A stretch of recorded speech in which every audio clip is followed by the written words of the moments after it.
Hey guys, something I had a request for several times now is to go more in depth on how I make a steering axle from a non-steering axle that's included in the kit.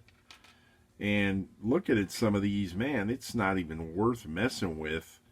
Uh, the one I did on my Peterbilt here wasn't hard because the way the axle was molded, I was able to get in there and, have lots of room to cut and drill and everything else. But looking at, like, this is one from an AMT Kenworth, the Alaskan hauler to be specific. And then one from my cruise liner kit. And as you see, there's no hole here right behind the spindle. So you'd have to drill that in order to get in there and cut that area away, because you're going to have to saw here and here.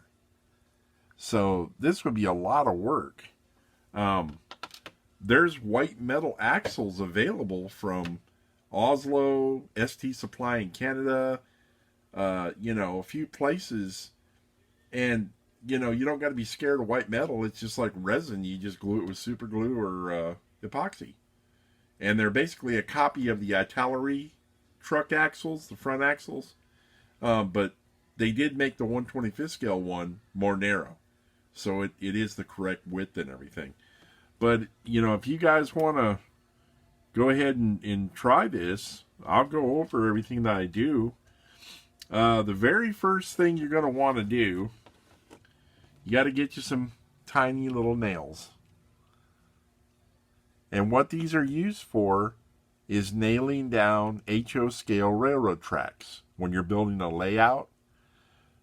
So that's what these little nails are for. You can get them at any model railroad supply. You can probably just go on eBay and type in 90 something thousands nail and get it. But then I grab my calipers. I'm going to measure the nail. It's actually 27 thousandths. And go over here in my unorganized bit box. Wow, first try. Imagine that. Grab the correct size bit.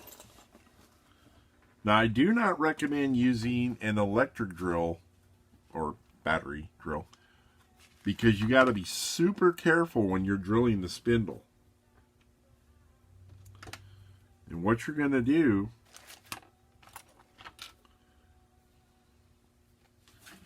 plus my battery drill doesn't hold bits this small. So get your pin vise. Now, when you go to drill the spindle, don't just drill all the way through. Okay, your hole's more than likely not going to be straight. What I do is I drill from the top halfway down. I flip it, make sure my drill bit is perfectly centered, and then drill halfway down again. And what that's going to do is it's going to put your nail right in the center on the top and right in the center on the bottom. And then, the middle doesn't matter. Once you get the top and the bottom drilled, you run that drill bit through, the nail's going to go through. Now, you want to do that before you do any cutting so that it's going to line up exactly like it was before you cut it. So then after you get your nails drilled, your holes drilled, you're going to get your saw. I got this little saw off Amazon. $13.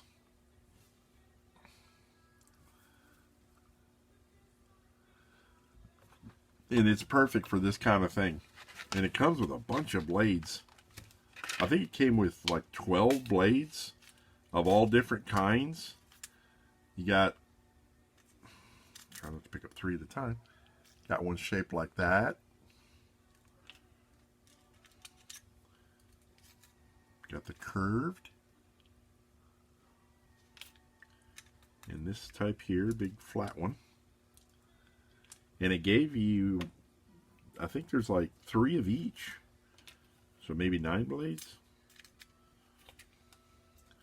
But that's what you need for this kind of work. You know, unless you want to get like a coping saw. But that's huge. You know, you're trying to saw with that big thing. What you're going to do with this is you can get right in there and saw between the axle and the spindle.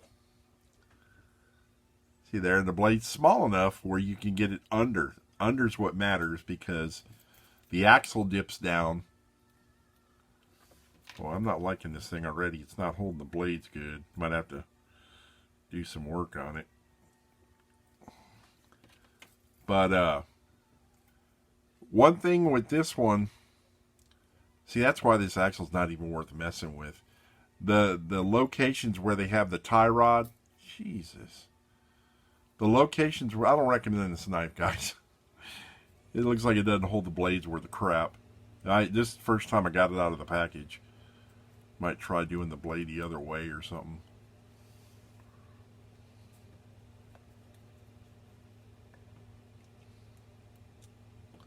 Maybe that's why they got the little thing on the side there. Yeah, maybe that's what needed. I do recommend this knife. Get 100 of them. All right. If you look here, you see how this is all built up right here, where the tie rod goes? You would have to cut that like this to separate it, and you'd have to cut like that to get under the spindle. And by the time you did that, you'd lose so much material that, you know, and there's so little to work with. It's just not worth it on these guys. Especially this cruise liner axle. I thought I could do it on here. This thing's a joke. This is a break just waiting to happen. But like I said, if you do want to do it, you just take your drill and drill here. Several holes right here to where you can get your knife in there and kind of scrape back and forth and get it open in there. Then you're going to cut here and here to get that spindle away from the axle. Now on the tie rod's even worse.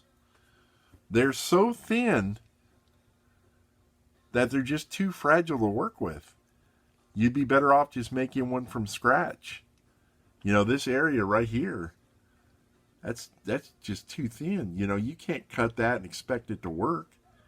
I mean, you could, but it would be so fragile, it would be too hard to mess with. This Peterbilt axle, it's been so long since I've done it, I must have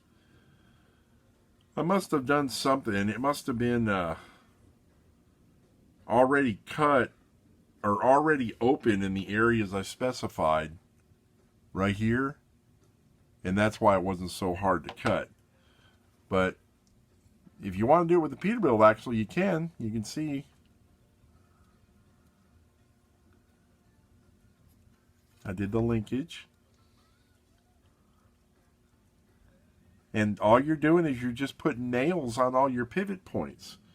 Now on the tie rod, what I did was I basically cut the ends off and then made new ends out of some real tiny styrene tube.